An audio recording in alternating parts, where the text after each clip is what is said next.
بە هیوای کاتە چ خۆش خوێندکاری ژیر لەگەڵ وانای بیرکاری پۆلی شەشەمی بنەڕەتی کتێبی بیرکاری بۆ هەمووان بەرژیەکەم گەیشتمە لاپەڕە 25. لە لاپەڕە 25ش گەیشتینە ئامادەبوون بۆ تاقیکردنەوە. پرسیاری ژمارە 1. سۆلین 18 کراسی کڕی بە 288,000 دینار. شوان ویستی 5 کراس بکڕێ بە هەمان نرخ بۆ هەر کراسێک. ئەو پارەی دەیدات چەندە؟ دەزانین 18 کراس بە 288,000 دینارە. 5 کراس بە چەندە ئەگەر هەر کراسەی هەمان نرخی هەبی؟ با لێرە بچین بزانین کو سۆلین شوان. سۆلین دەزانین 18 کراسی کڕی، شوانیش دەزانین دەوێ 5 کراس بکڕی. پارەکەی سۆلین دیارە 288,000. پارەکەی شوان دەبی بە خۆمان ببینینەوە. هەتا پارەکەی شوان ببینینەوە پێویستمانە بزانین 1 کراس بە چەندە، واتە هەمیشە نرخ لەسەرەوە دابەشی دەکەین بە ژمارەی ئەو شتانەی کە دەیکڕین هەتا ژمارە 1 لەو شتانە دەربینین. بێگومان 288 دابەش 18 خوێندکاری ژیر یان دەبی بە خۆت دابەشی بکە یان دەبی پێویستە بژمێر بەکاربینی. پاش دابەشکردن لێرە 288 کە دابەشم کرد بەسەر 18 پارەکە دەرچوو 16,000 دینار بۆ 1 کراس. نرخی 1 کراس دەبی لە تەنیشتی بنووسی 16,000 دینار نرخی 1 کراس. ئەوجا ئەمە شوان چەند کراسی دەکڕی؟ 5 کراسی دەکڕی. لەبەر هەندێ پێنجەکەی دەینین جارانی نرخی 1 کراس دەکەین هەتا نرخی 5 کراس دەربچی. 5 جاران 6 30، 5 جاران 1 5 لەگەڵ 3 8 دەکا 80,000 دینار. تەواو بوو پرسیارەکە. بچین بزانین 80,000 هەیە لە وەڵامەکان یان نییە. 80,000 وەڵامی ڕاستە. ڕەنگە هەندێک کەس خوێندکاری ژیر ڕێیەکی تکە بگرنە بەر ئەویش ئەوەیە لە خۆیان بپرسن 18 کراس 288,000 9 کراس بۆ وێنە 9 کراس ئەگەر بمانەوێ 9 دەکا 144,000. 4 کراسونی و دەکاتە 72,000. 5 کراس دەبی تۆزێک زیاتر بی لە 72,000 کەواتە ڕەنگە بەو شێوەیەش بتوانی وەڵام ڕاستەکە بەدەست بینی ئەگەر کاتت نەبوو. چما لای پرسیاری پاش ئێستا پاشی پرسیاری 2. پرسیاری ژمارە 2. خشتەی خوارەوە ئەو خشتەی خوارەوە کاتەکان دیاری دەکات بە چرکە کە 4 قوتابی لە پێش بڕکەی بایسکل بەسەریان بردووە. ئارام چەند خولەکی بەسەر بردووە بۆ تەواوکردنی پێش بڕکێیەکە؟ لێرە زانیاری زۆرە پێدرا و گەلک زۆرە، بەڵام تەنیا پێویستمان بە کاتی ئارامە. کاتەکەمان هەیە بە چرکە بە خولەک دەمانەوێ. با بچین بزانین پەیوەندی چرکە و خولەک چەندە. پەیوەندی چرکە و خولەک 1 خولەک 60 چرکەیە، 1 کاژێری 60 خولەکە، کاژێر لە هەمویان گەورەترە. ئێستا بچین بزانین پێشبڕکەی بایسکلەکە چەندە، کاتەکە چەندە بۆ ئارام. لێرە یەک شتمان پێویستە ئەوەش بزانین کە پەیوەندی نێوان چرکە و خولەک کووە.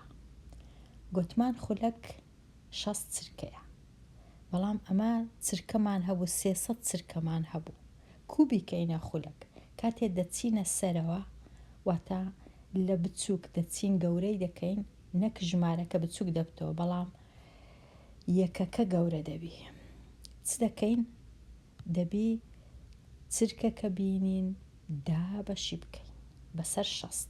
بەڵام ئەگەر کاژێرمان هەبوو بیکەینە خولەک جارانی دەکەین، ئەگەر خولەکمان هەبوو بیکەینە چرکە ئەویش هەر لێکدانە، ئەگەر لە سەرێ بینە خوارێ لێکدانە، لە خوارەوە بچینە سەرەوە دابەشە. چونکە ئەمە چرکەمان هەیە دەیکەینە خولەک 300ەکەی دابەش دەکەم بە 60 یەکسانە بە چەند؟ 30 دابەش 6 یەکسانە بە 5 خولەک، یەکسانە بە 5 خولەک. بچم بزانم 5 خولەکم هەیە یان نیمە؟ 5 خولەک هەیە.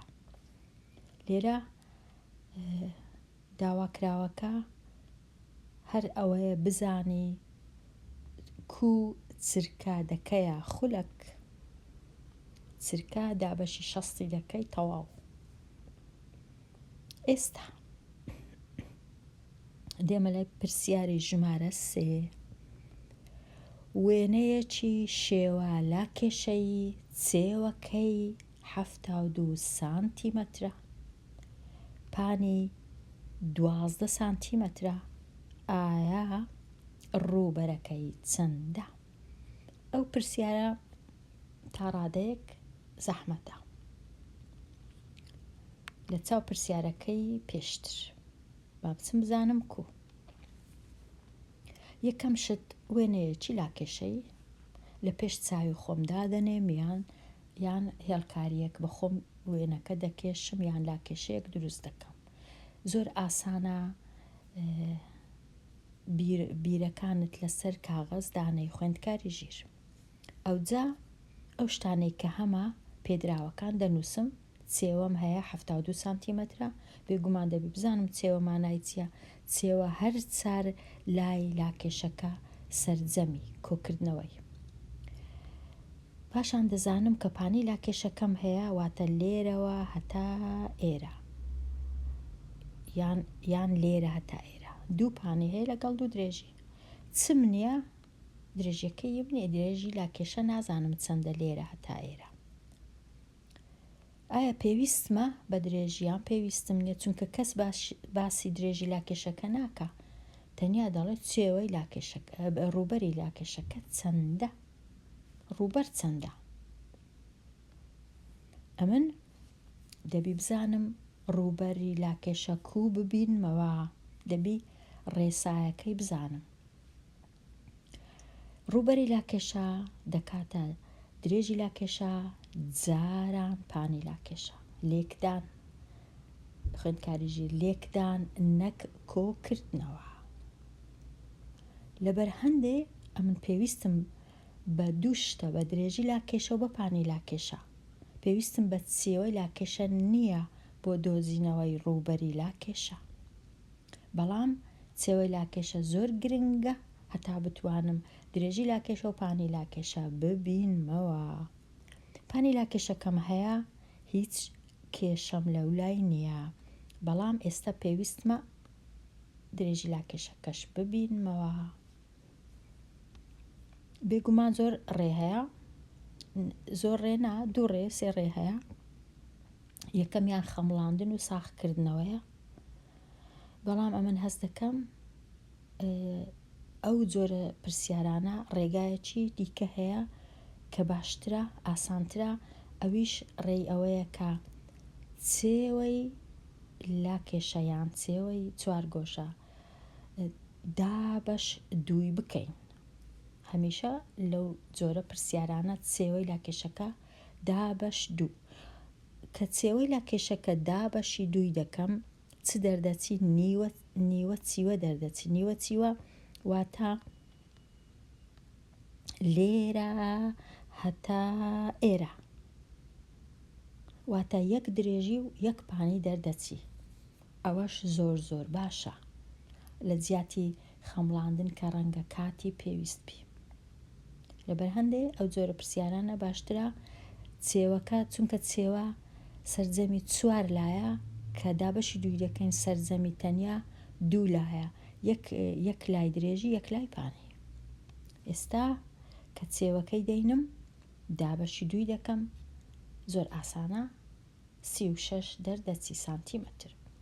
ئەوجا ئێستا ئەمن دەزانم ئەو 36 واتە پانی کۆ درێژی، واتە پانی لاکێشە کۆ درێژی لاکێش، هاتا نەنووسم درێژی لاکێشە پیتی دائمدانایە کە دەکاتە ئێرە، کە دەکاتە لێرە هەتا ئێرە.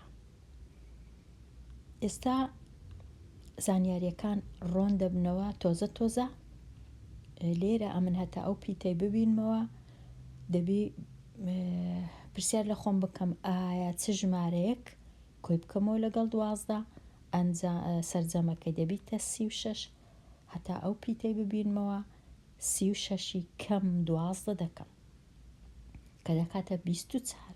چونکە ئەگەر 24 کۆ بکەمەوە لەگەڵ 12 دەکا 36 کە نیوە چیوەیە لێرە هەتا ئێرە. ئێستا زانیم لە جیاتی ئەو هێمای پرسیارە 24 کە دیتمەوە درێژی لاکێشەکەم دیتەوە، پانی لاکێشەکەشم هەیە، ڕووبەرەکە زۆر ئاسان دەدۆزرێتەوە. دیسان دەنووسمەوە ڕووبەری لاکێشە دەکاتە د جاران پ.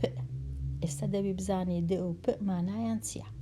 بێگومان دەزانی د دەکا 24 سانتیمەتر جارانی پ کە هەیتم بەخۆی پێدراو بوو ئەو جا بە بژمێر بی یان بە خۆت بی 12 جاران 24 بکە دەکاتە 288 سانتیمەتر دووجا ڕووبەرەکەمان دیتەوە.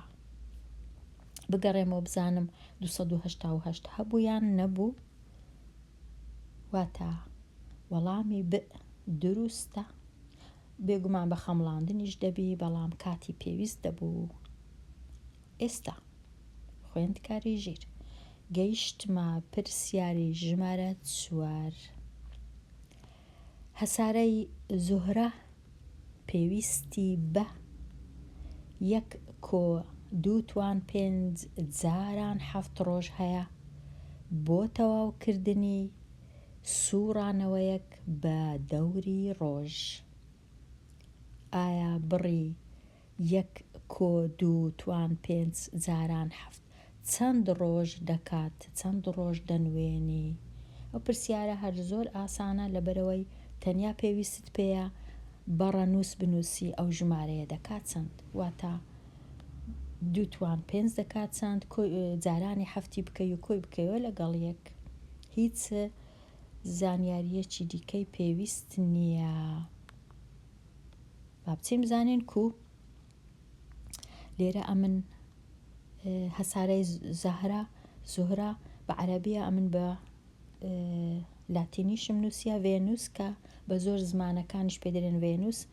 خوێندکاری ژیر ئەگەر بتەوێ بە دوای بگەڕێی لە گوگڵ و زانیاری پەیدا بکەی دەتوانی بنووسی ڤێنوس. ئەوها کە نووسیتم کامە لەو هەسارانە ڤێنوسە یەکەم نا دووەم کە نزیکی هەتا و ڕۆژ و خۆرە.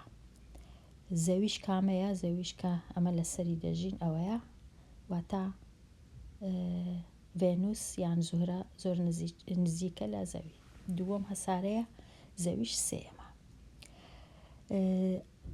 زەوی پێویستی بە 365 ڕۆژە هەتا بە دەوری خۆر بسوڕێتەوە. هەسارەی ڤێنوس بێگومان پێویستی بە کەمتر ڕۆژە، هەتا چونکە نێزیکترە، هەتا دوورتر بی پێویستیت بە زیاتر ڕۆژە بۆ سوڕانەوەتە بۆ ساڵێک. باشە بزانم ئێستا گوتمان چ دەکەین؟ یەکمان هەبوو کۆ 2.5 ئەمە لێرە 2.5 5 نووسیتەوە جارانی هەفتیش دەکەین. ئێستا 2.5 دەکاتە 32 جاران 7 ئەو جا 32 جارانی 7 دەکەم دەکات 224 پاشان کۆی دەکەمەوە لەگەڵ ژمارە 1.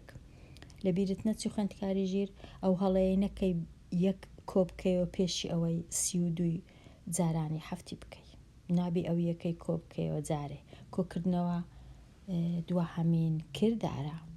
ئێستا دەرچوو 225 ڕۆژ، پێویستی بە 225 ڕۆژە. ئەگەر هەست بکەی